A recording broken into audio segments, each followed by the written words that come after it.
Gràcies, diputada. Acabat el debat, els faig avinent que la votació d'aquesta moció es farà aquest matí un cop substanciat el punt 20è de l'ordre del dia. El 20è punt de l'ordre del dia és la moció subsegüent a la interpel·lació al Govern sobre la gestió de la funció pública.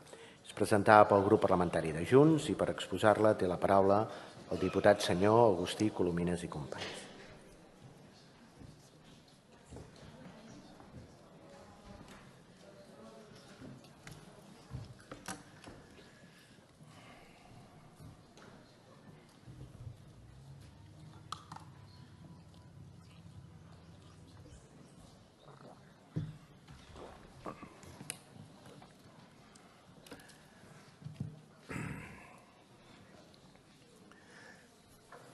President, conseller, diputats, diputades, avui portem a debat una moció que apunta al cor del bon govern, que és la reforma urgent i profunda de l'administració pública catalana.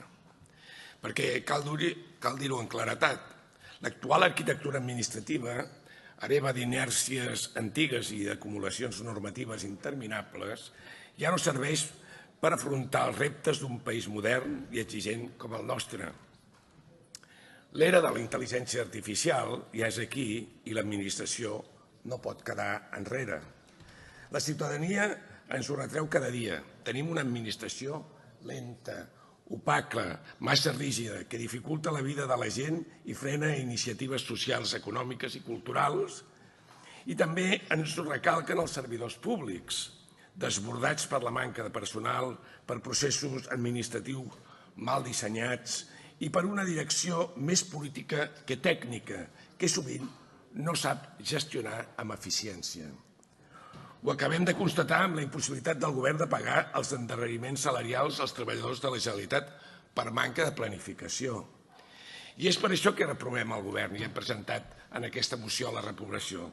I ho fem no pas per desgastar-lo, sinó per responsabilitat. Han tingut un any per fer-ho. El que ha passat és inacceptable. El govern no pot exigir rigor a tothom i alhora incomplir amb els seus treballadors. La reprovació és un toc d'atenció institucional. Cal deixar de mirar cap a una altra banda i, sobretot, cal deixar de buscar culpables en el passat i posar ordre i responsabilitat en la funció pública d'avui. També exigim el desplegament immediat d'una llei de reforma de l'Escola d'Administració Pública. I aquí vull ser molt clar. El director de l'escola, el professor Jaume Magre, ens va exposar en comissió amb una convicció i una passió total el seu somni, el somni de transformació. Estic convençut que el seu compromís és sincer, però un somni sense una norma i una estructura que el faci possible és només això, un desig sense capacitat d'execució. Una escola forta, moderna i connectada a la necessitat del país ha de deixar de ser una direcció general per esdevenir un organisme autònom de caràcter administratiu, com ja va proposar el 2017 el govern de Carles Puigdemont. Fins que això no passi, no hi haurà un canvi de model real. Cal estar preparats per afrontar reptes com ara el relleu generacional, la gestió de competències, la digitalització o bé la professionalització de l'alta direcció.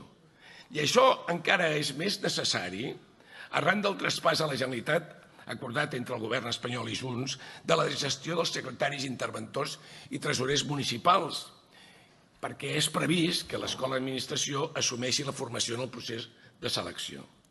A més, cal abordar altres mesures urgents, establir terminis clars i públics per a oposicions i convocatòries d'ocupació, donar prioritat a la cobertura de vacants abans de crear noves places, mantenir el lloc de treball dels empleats públics en discapacitat afectats pels concursos de trasllat i presentar, abans que acabi l'any, una llei de direcció pública professional com estableix la llei de l'empleat públic aprovada pel Congrés de Diputats fa una dècada.